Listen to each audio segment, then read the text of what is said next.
Welcome to the Channel for Grace. Gobind will be live shortly. Book a tarot or astrology reading on our website, channelforgrace.guru, and check out our latest programs and classes. Please give us a share and a like, and we hope you enjoy the broadcast. Welcome to the Channel for Grace. Gobind will be live shortly.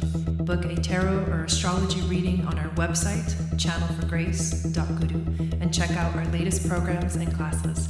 Please give us a share and a like, and we hope you enjoy the broadcast.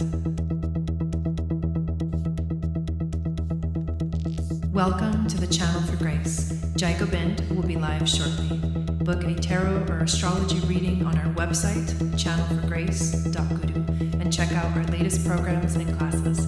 Please give us a share and a like, and we hope you enjoy the broadcast.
Satnam, welcome back to the channel. My name is Jai Gobind, and this is your Channel for Grace. Thank you guys so much for being here live, and thank you to those of you that are watching the replay. Today we're going to talk all about the new moon solar eclipse that is happening in Aries on Wednesday, April 19th into the 10th, depending on your time zone. But this eclipse is actually a new moon in Aries, which is the second new moon in Aries that is happening this Aries season. If you remember, when we entered into the spring equinox and the sun entered into the sign of Aries, we had a new moon right away aligned with the spring equinox in Aries at 0 degrees. And now we're having the second new moon in Aries at 29 degrees. And those are basically both of those degrees are critical degrees in astrology. The 0 degrees is the purest energy that you can have and of a sign. And the 29th degree is that sort of mutative energy ready to become something new, because at 29 degrees, the next degree is 0 degrees of Taurus. So this is a very mutative kind of degree. And there's a lot more where that came from. This idea of mutation. So excited to dive deep into this astrology. If you're new to this broadcast, say hi in the chat. If you're watching live, if you're watching the replay, thank you so much. I always love to invite everyone to subscribe, especially if you're new and you like the content. Make sure you hit the notification bell so you get notified of when I go live and when I upload videos. And then also download my free moon astrology guide, which will tell you what your psychic gifts are based off of your moon sign. It'll also enter you into my email list, and I send out a weekly moon magic report that goes out every Wednesday morning and gives you basically the horoscope for the week ahead so you can prepare for the week ahead. Someone this week actually asked me, why do I start the week on Wednesday and end it on Tuesday? And the reason is because I actually want to get us used to not being so attached to the Gregorian calendar. In my Starseed membership, which you're more than welcome to join us, we go through the seasons. So every time the sun enters a new sign, that's when the new content begins. And speaking of the Starseed membership, this is a great time to sign up because we're about to enter a new season Taurus season. And so I start with the astrology of the month and theme of the month. I do a symbology video where I also cover what are the themes and the energies that are affecting us on a personal level. So which chakra of the body is this energy activating? What crystals are the best to use for this season? The moon center energy for the season, and what essential oil I recommend to use to help us balance the energies that are being activated for the season. So it's really, really cool. And then throughout the month, I put up videos when there's planet changing signs. We have live events in the Starseed membership. And also, I would love to invite you to join us in the global community. It's the same overarching space that I host all of my courses and the membership.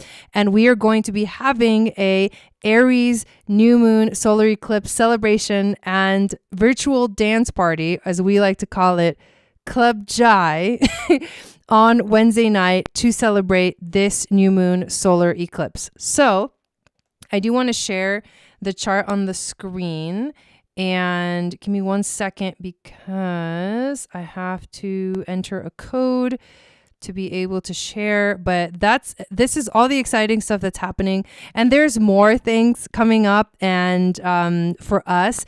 And I'm also going to say hi to everyone in the chat while we wait to turn this bad boy on. Hello, Jill. Welcome in. Hello, Tori. Thank you for being here. You guys are awesome.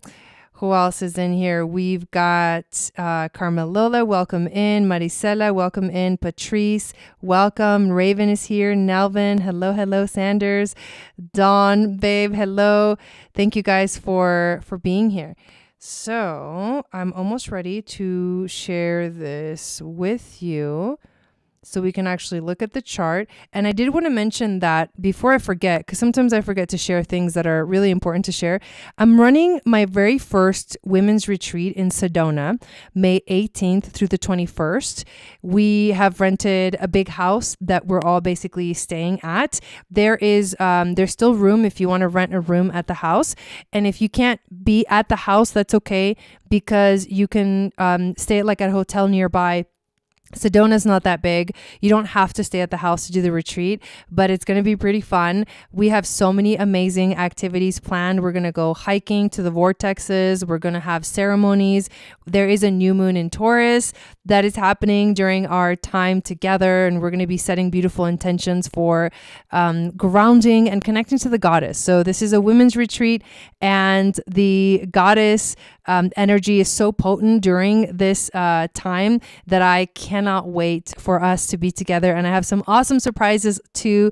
And we have a drum workshop that we are offering as well during the retreat, where you actually get to make your own hand drum and then keep it. So if you want more information, there are links in the description of the video, but you can always go to my website, channelforgrace.com, and one of the menu options is the Sedona retreat. So check that out as well. And yes, Maricela, thank you for reminding me. I am doing a giveaway, an Instagram giveaway. So if you go to my Instagram account and follow me on there at Channel for Grace, I am giving away a human design map. Your human design map is a new type of reading that I am offering. And it's a general understanding description of your human design, basically going through your type, your authority, your strategy, your profile, your incarnation cross, how all that reflects in you, how you embody that energy, what does it all mean, going through all of your centers, and then deeper into the channels and describing the defined channels in your chart. And I mean, it's pretty amazing when you dive into human design. I actually just signed up for an extended course called the Rave Way Shower Certification. And the teacher that I did the DNA Alignment Academy with, the first level human design class, is the one hosting this second level class. So I am just super excited about it. It starts this weekend, and yeah, we're going to dive even deeper into human design, and I can't wait to be able to offer everything in live readings with you guys. But your human design map is a booklet that I create, that I type out, and then I send to you as a PDF. So if you go to my Instagram, the instructions are there. You have to tag 3 people, comment on the post, share it in your stories. And if you want an extra entry, you enter into the global community, which is free to join, and you'll have 2 entries for the giveaway. And honestly, you guys, not that many people have entered. Like, we don't have like hundreds of people that are entered. So the chances, if you go and enter the giveaway, are very high that you will win a human design map. So super exciting. Let me now transfer to the chart on the screen so we can start to uncover, manifest, or what's the word I'm looking for? Reveal the power that this new moon solar eclipse is going to be activating. So I know the video is a little choppy. The internet is acting up a little bit, but if you guys can hear me, will you confirm in the chat that you can hear me just fine? Even if the video is a little choppy, that's okay. As long as you can actually hear everything that I'm saying, then we are good. All right. Hello, Tim. Welcome in. And hello, Marie. Welcome in. Thank you for being here. I don't know if I said hi to you, Sanders, but welcome in. Thank you for being here. So here we go. You know what the coolest thing is? Obviously, I already mentioned it, but this moon is happening at 29 degrees of Aries, and it is a solar eclipse. Tori says, yes, clear sound. Awesome. Thank you so much for confirming that. So what is that? But this isn't just a solar eclipse. It's actually a hybrid solar eclipse. And I looked it up. I had to look it up because I was like, what the fuck? I've never heard of a hybrid solar eclipse before in my life.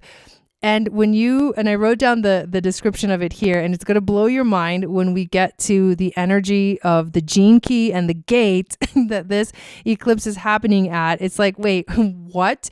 So intuitively, I tapped into the energy of mutation for this eclipse. For one, I mentioned it a minute ago, that 29 degrees is getting ready to mutate into the next sign, into the next energy. So it already holds that frequency. But here's the description of a hybrid eclipse. Because the Earth's surface is curved, sometimes an eclipse... Hey, Dylan, welcome in. Thank you for being here. Make sure you guys follow Dylan. He is the one running the awesome course that I'm starting on Saturday. And if you're like wanting to serve humanity, human design is like... beyond. But so here we go. We've got this Earth that is curved, right? And sometimes an eclipse can shift between annular and total eclipse, which annular means not exactly total, but it can shift between the two as the moon's shadow moves across the globe. And it's called a hybrid solar eclipse.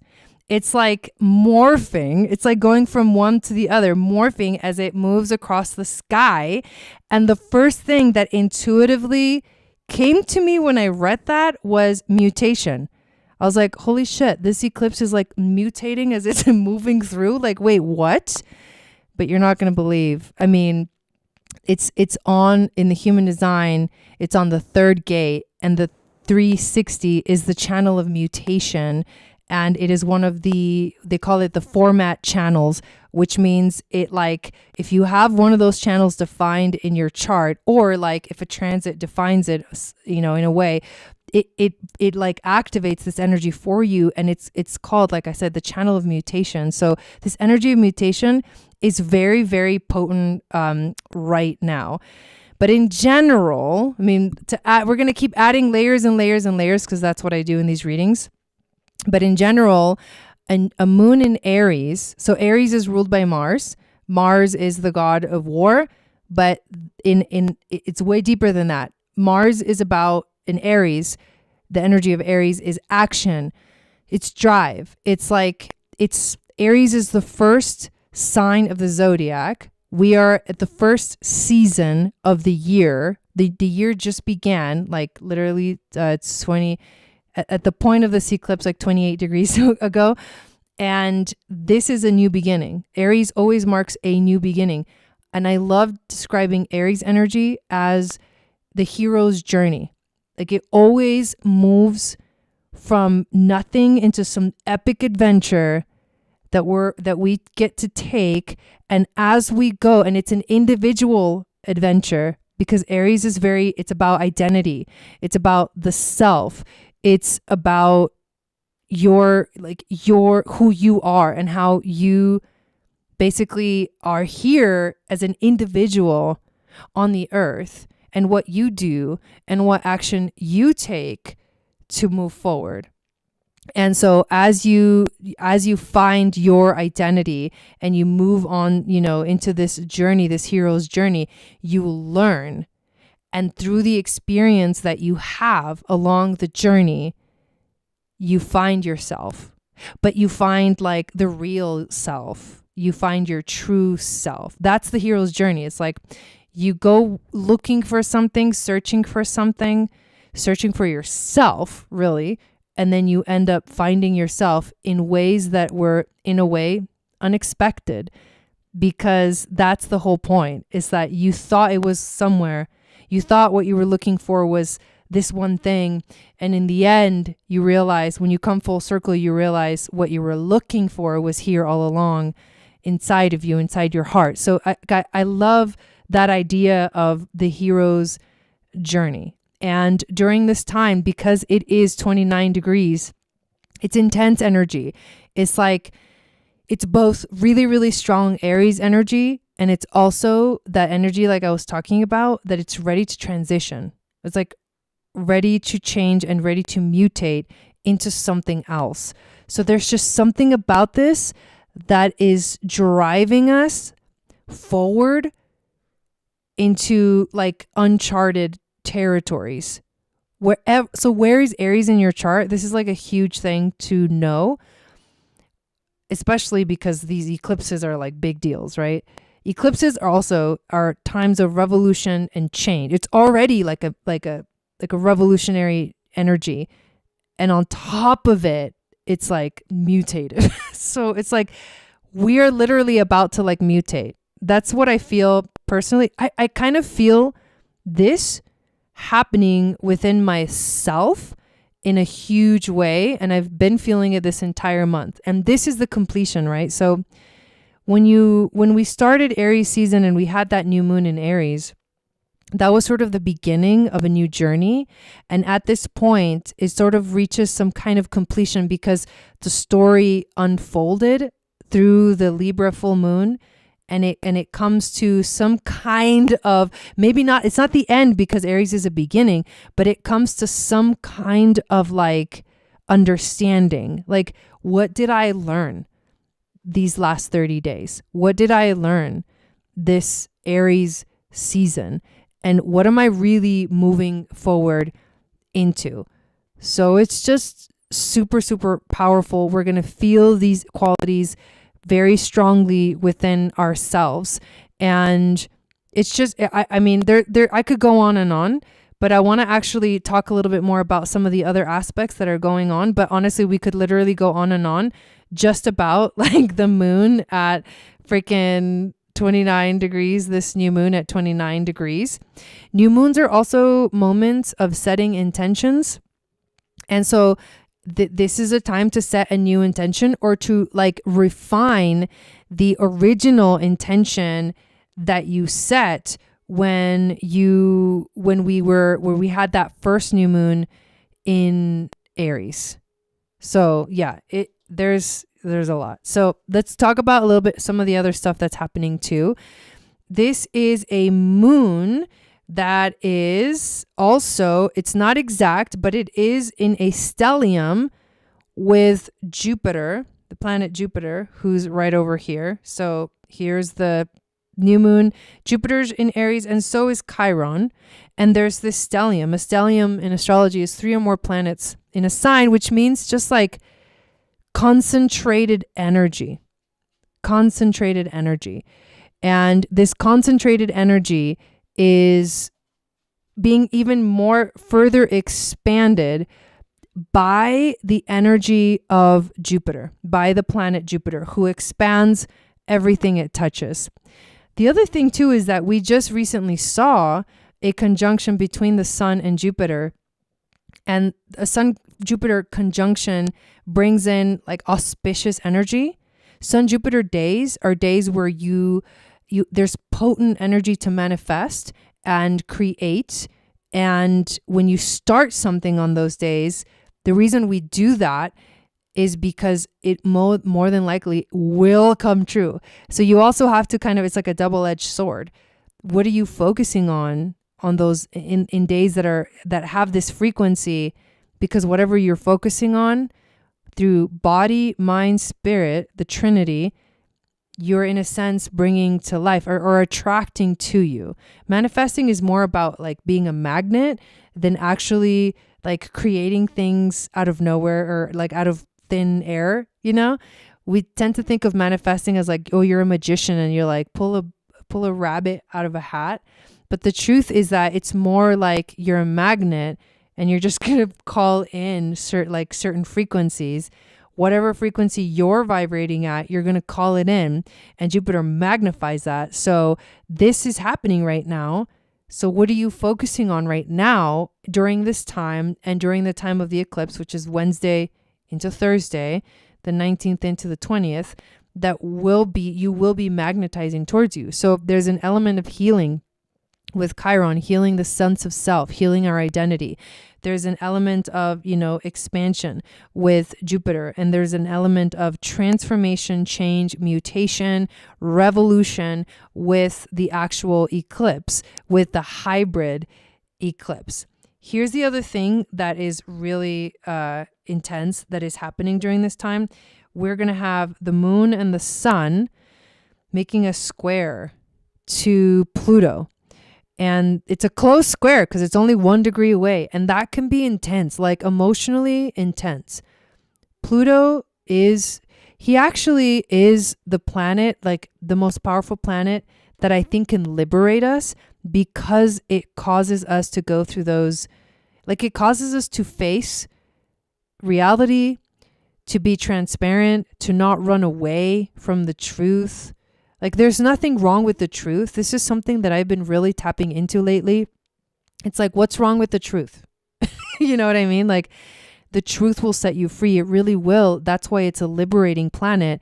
Because when you just look at the truth simply, without any judgment, then you're actually learning and growing. And you're seeing like, okay, what needs to change if I don't like what I'm seeing? If the truth that I'm seeing is not something I want to see, instead of judging yourself and just getting stuck in this sort of like negative pattern of the mind, if you actually say, okay, I'm okay with this, meaning not that like it's okay to be in this sort of space that I'm in, but I'm okay that this is a reality. Like I'm okay that this is my truth.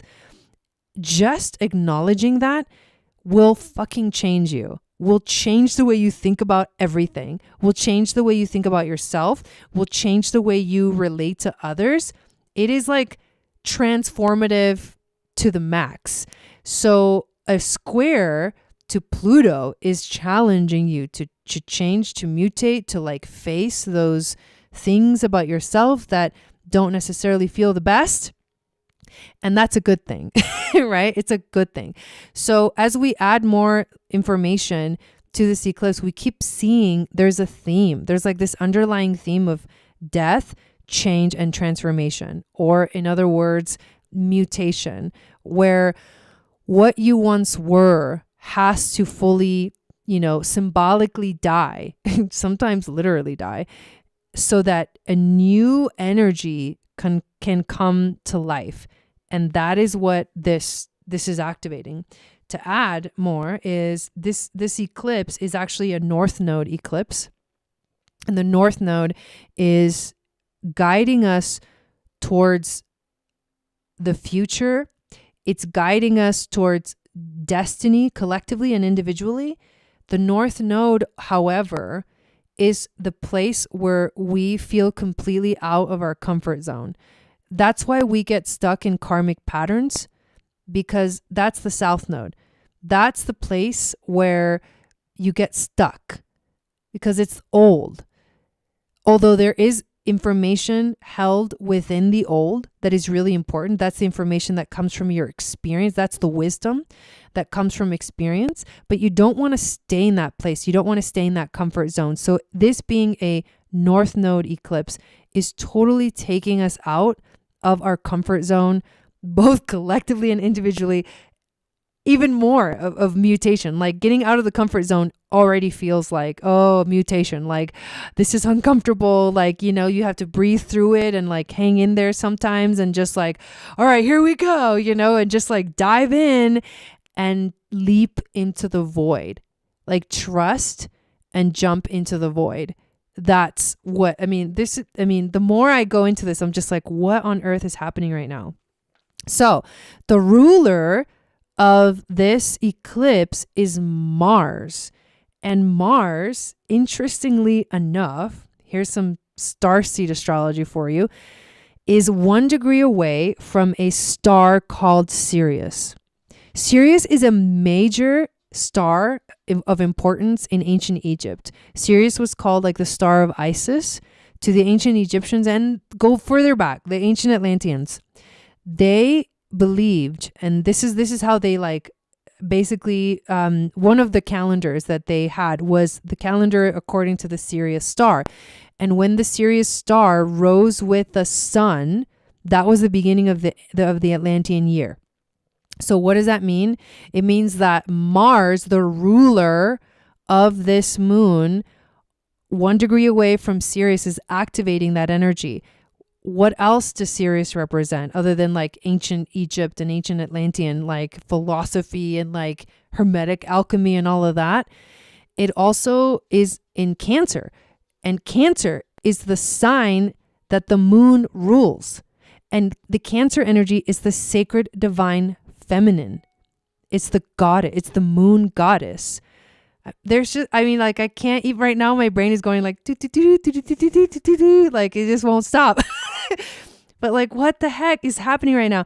So Mars, in the sign that the moon rules of emotions, is a powerful, like, without looking at exactly what's activating the solar plexus in human design, it feels like it's a powerful emotional activator where we have to pay attention.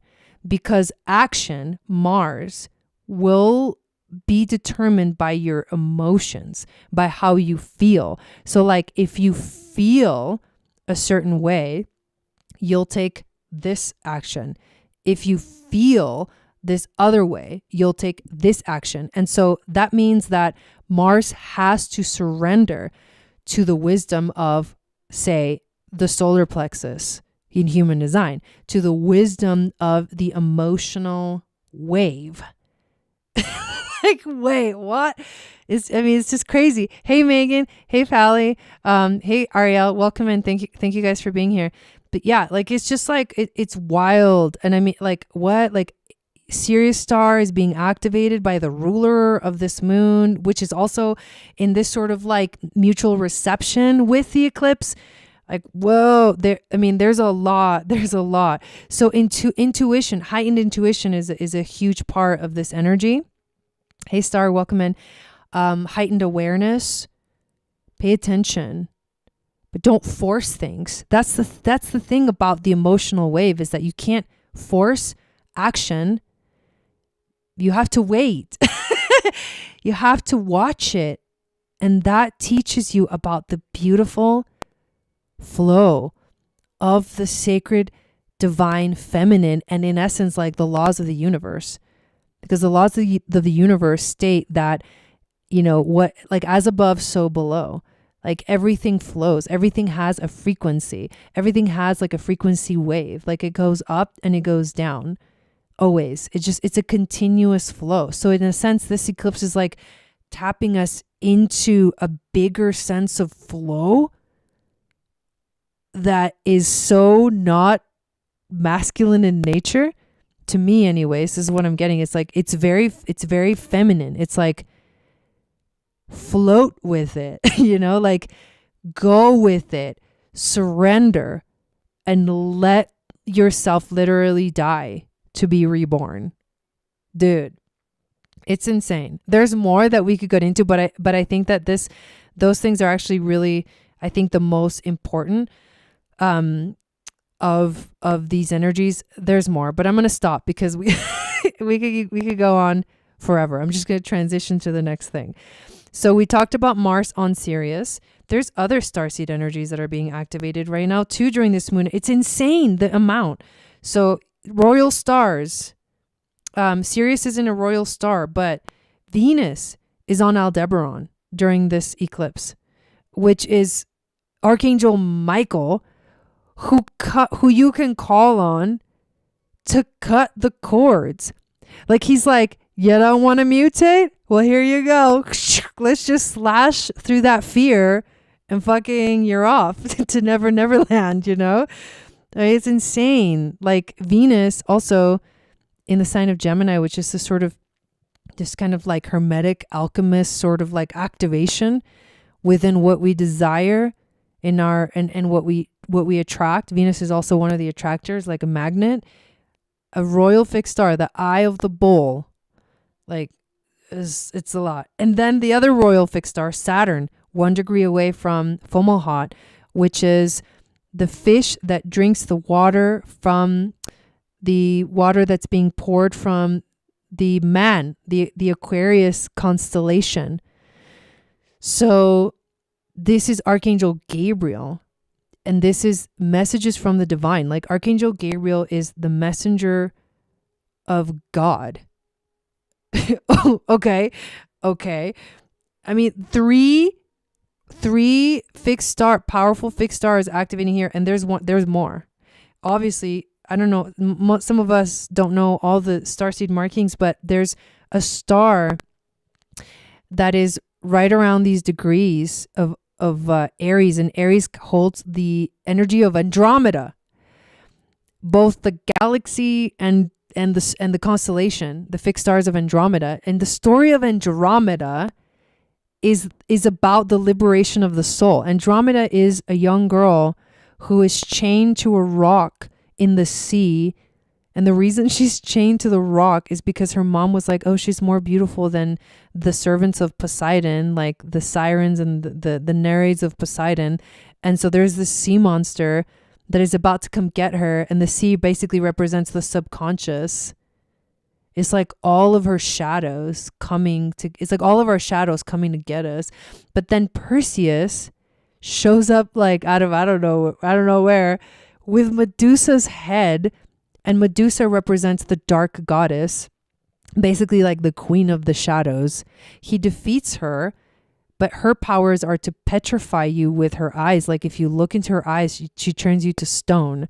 So he uses her head to petrify that monster, to petrify like the shadows, and then liberates Andromeda, like frees her. So that's why the story of Andromeda is the liberation of the soul. So whenever anything is happening in these Aries degrees, it's about liberation. So like there's another, like, if you're checking off the list of like how many things are like pointing towards change and transformation and mutation, I mean, like, we've hit like already like 10,000. I'm exaggerating, but this is no, like, it is so potent. It's insane.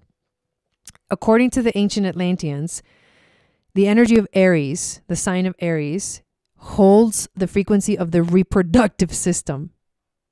And the reproductive system is about birth, giving birth, creation, bringing to life, birthing to life. So it's a part of the process of mutation as well. But it's about creativity. So that is being activated as well. What are you birthing into the world is a good question to ask yourself right now. And the other thing is the connection to the root chakra, which is interesting. This is according to ancient Atlantean wisdom.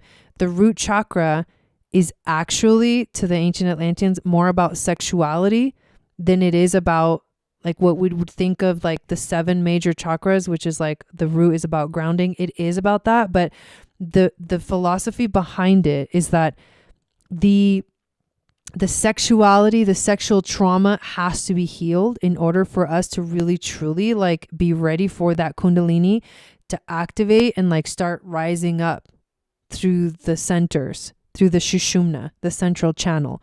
So if you are like activating, if you're healing sexual trauma, which also has to do with creativity and like actual creativity, because it takes that masculine and feminine duality to like manifest things to life, like birth things to life. Everything has a duality. So healing that sexual trauma is also another way to heal your, also any issues with your reproductive system in general. But it's a really powerful way to awaken your creativity. Spicy healing, says Maricela. I love it. Hey, Chanel, welcome in. And hey, Raven, welcome in. So really crazy. So I'm going to stop there. I'm going to go back to me on the screen. And I want to go over the Sabian symbol of this moon and the Chandra symbol of this moon. And then talk about the gene key that this moon activates. So let's do, and these symbols are actually just giving us more information and deeper layers of everything. So here we go.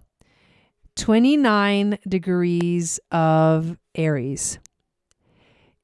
Ignoring their mother's call. That's really interesting. A group of ducklings attempts to climb a steep mountain. That's very Aries. Realizing their folly, they retrace their steps, they gain wisdom to find an easier route to the top. This energy is about trying something new, not so much to arrive at a goal as to discover one's own capabilities. This is taking the first tentative steps in any big undertaking. I mean, this is what we're all doing. Taking bold steps and also baby steps. This is rejecting society's taboos and pursuing adventures that are out of bounds. Whoa, that word, out of bounds, just gave me chills.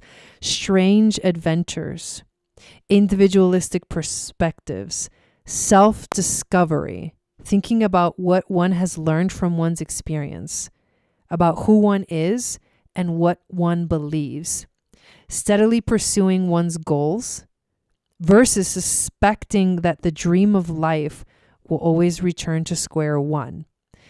Retaining childhood's innocence, that's very Aries too, versus straying from the path and finding oneself in some odd no man's land. What? There's no really need to go deeper into those other than just like receive what is being given by the imagery and the symbols of this. And feel free to share in the chat if you have some insight that is coming through for you. And now let's do the Chandra symbol for this eclipse. An anatomist, wait, what? Delivers a lecture on the kidneys. Oh my God. Okay. That is actually freaking epic. Okay. An anatomist delivers a lecture on the kidneys. Okay. Knowing about the things that others would rather pass on by. Absorbed within the excremental, the margins, the cracks. Preoccupied with matters of critical awareness and pragmatic considerations. You somewhat decadently repeat over and again patterns of viewing yourself and others as dysfunctional machines or poorly put together bits and pieces. Being so conversant with the little mind that you are with the little mind that you are a walking encyclopedia of trivia, having made it your business to specialize in determining what has gone wrong, what is the problem here. Ultimately and essentially, playing back variations on one's self-image as being off course and hopelessly wrong-headed, given to exaggerated negative impressions, at times even condemning self and world to being unworthy and unredeemable. that was like heavy. That's heavy. But this is the craziest thing. An anatomist studies the body. Like anatomy is the study of the body. Anatomy is also like you have to, if you learn the body, you got to learn how the body works. And when you learn how the body works, you realize that the body is like this intricate, complex system of systems that all work together to like do it, you know? And when you're able to really, really, really study the body, when you look at specific parts of the body, you can kind of understand that part on its own. But the truth is that you'll better understand it when you look at the whole. That's the message that I'm getting here. The kidneys too. I mean, the kidneys have to do with like fear. It's the water. If I remember, like when I took shiatsu, the Zen shiatsu, the kidney line goes also down the spine.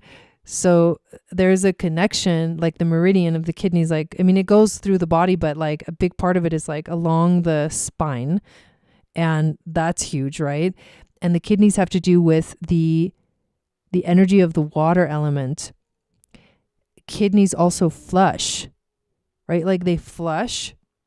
That's why drinking lots of water is really important, because your kidneys are like flushing stuff.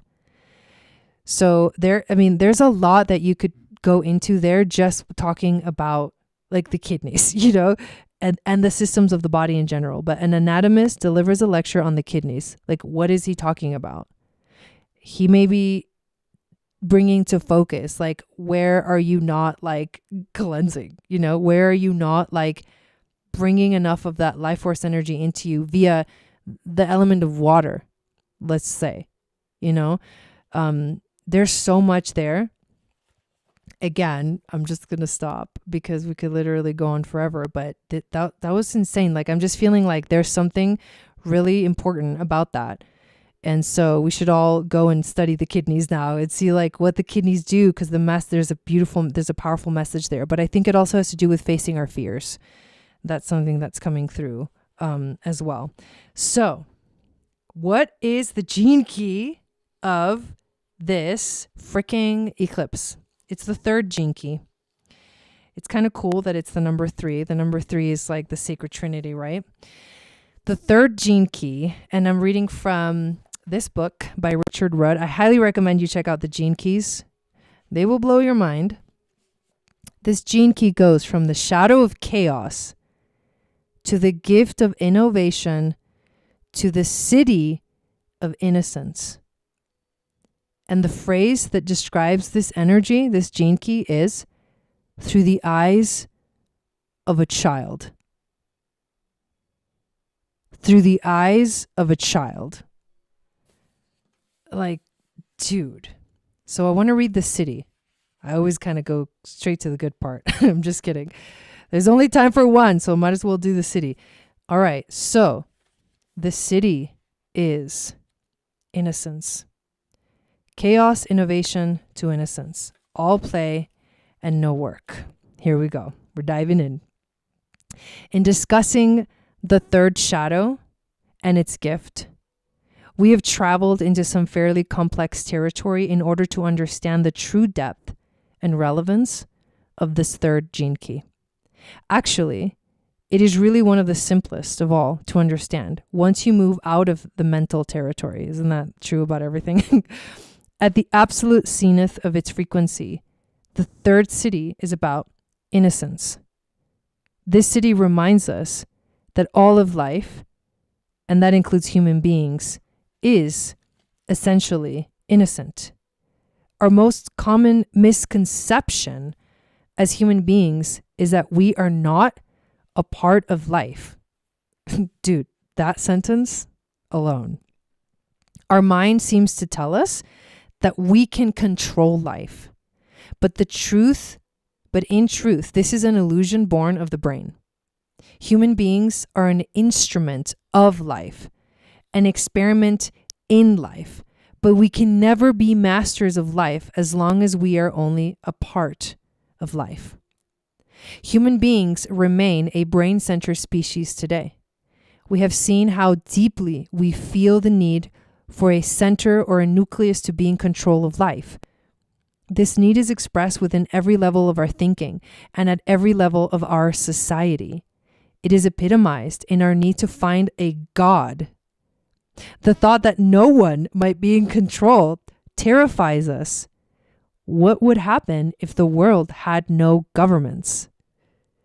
What might happen if we had no religion, education, police, army, or money? Because we do not trust life, the only answer we can give to this question is chaos. The truth is that we do not know what would happen, but the child inside us longs to find out. That is what this third city is all about. It is about no barriers, no laws, and no work, just play. As a species, humanity has hugely misjudged itself. We represent the cutting edge of consciousness on Earth at this moment in time. One day, when the human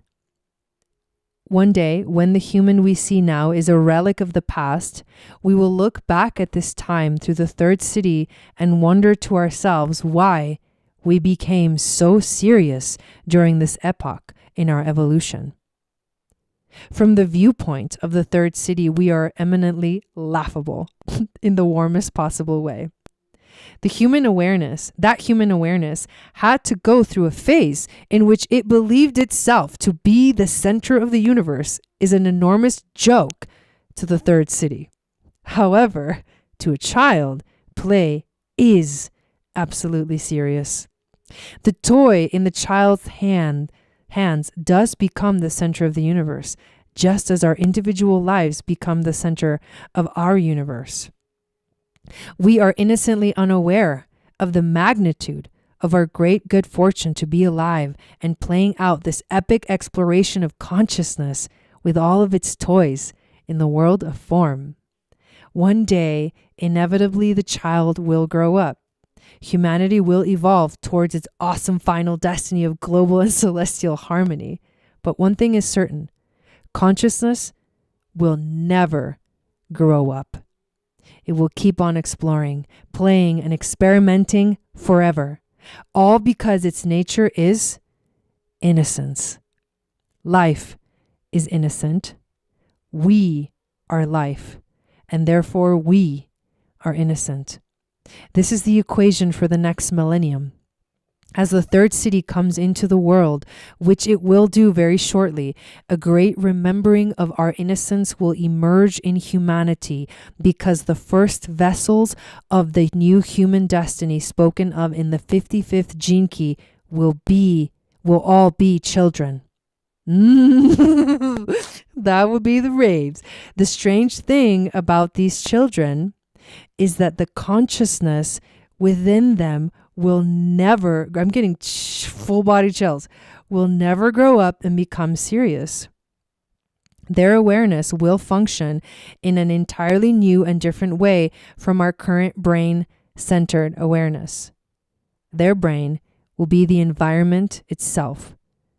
It will be inside every other human being, creature, plant, stone, and star. We cannot yet imagine that kind of cosmic consciousness, but it will soon come pouring into the world like a great breaking wave. Humanity will change from within, as life always has. It is shaped by its own environment. If it becomes a threat to that environment, then life relays that message back into its cellular structure, causing it to mutate a more efficient program. This is not a decision that can be made by humanity, but by the whole organism. There are no losers in this game because every cell innocently contributes its own unique information to the whole. In the process of mutation, new life codes are activated, and any cells that do not mutate will simply die off.